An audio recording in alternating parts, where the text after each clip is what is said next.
సాధారణంగా ఒక బిడ్డకు తన తండ్రి తల్లి అంటే గొప్ప హీరో వర్షిప్ ఉంటుంది. మా నాయన హీరో అనుకుంటారు ఎవరైనా. కానీ కేసీఆర్ గారి కడుపున పుట్టిన బిడ్డగా నిజంగా నా పూర్వజన్మ సుకృతం, నా అదృష్టం. ఎందుకంటే మా నాన్న నా ఒక్కడికే హీరో కాదు. మా నాన్న మొత్తం తెలంగాణ జాతికి హీరో, 4 కోట్ల తెలంగాణ ప్రజలకు హీరో. తెలంగాణకు విముక్తి కల్పించిన ఒక మహానుభావుడు, ఒక కారణ జన్ముడు కడుపున నేను పుట్టడం నా అదృష్టంగా భావిస్తా ఉన్నాను. నిజంగా అప్పుడప్పుడు ఇప్పుడే పెద్దలు చెప్తా ఉంటే కొన్ని సినిమా రీల్ లాగా మనసులో తిరుగుతూ ఉండే. వారు చెప్తున్న కొన్ని మాటలు, కేసీఆర్ గారు ఉద్యమానికి నడుం బిగించినాడు.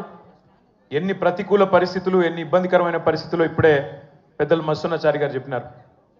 మీడియా పవర్ లేదు, మనీ పవర్ లేదు, మజిల్ పవర్ లేదు, కుల బలం లేదు, ఉన్నదల్లా ఒక్కటే గుండె బలం, జనబలం. దానితోనే ఆనాడు 25 సంవత్సరాల కిందట పార్టీని పెట్టిన తర్వాత ఎన్ని దెబ్బలు, ఎన్ని అవమానాలు, ఎన్ని రకాల ప్రతికూల ఫలితాలు ఇప్పుడే హరీష్ రావు గారు మేము వివరంగా చెప్పినారు. ఇవన్నీ ఎదుర్కొని ఇంకొకరు బతికి బట్టగట్టాలంటే ఈ రోజున్న రాజకీయాల్లో సామాన్యమైన విషయం కాదు.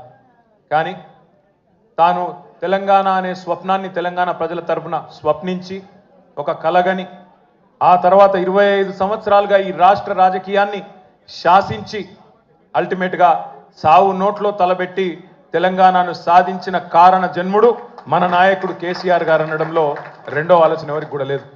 ఇవాళ మనందరి లక్ష్యం ఒకటే కావాలి. కేసీఆర్ గారికి దీవెనలు ఇవ్వడంతో పాటుగా, కేసీఆర్ గారికి మీ ఆశీర్వాదాలు ఇవ్వడంతో పాటుగా మనందరి లక్ష్యం ఒకటే కావాలి.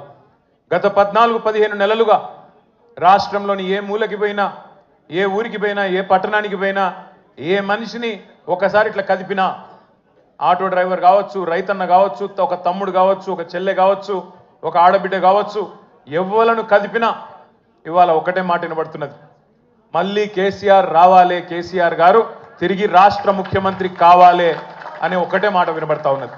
ఇవాళ కేసీఆర్ గారి జన్మదినం సందర్భంగా మనందరం కూడా ఒకటే ప్రతిజ్ఞ తీసుకుందాం. అందరం ఒకటే లక్ష్యంతో రాబోయే 3.5 ఏళ్ళు పనిచేద్దాం. ఒకటే ఒక్క లక్ష్యం, మళ్ళీ తిరిగి ఏ కేసీఆర్ గారి వల్లనైతే ఈ తెలంగాణ సాకారమైందో అదే కేసీఆర్ గారు తిరిగి ముఖ్యమంత్రి కావడమే లక్ష్యంగా అందరం 60 లక్షల మంది గులాబీ దండు ఆయన కుటుంబ సభ్యులందరం కూడా కలిసిమెలిసి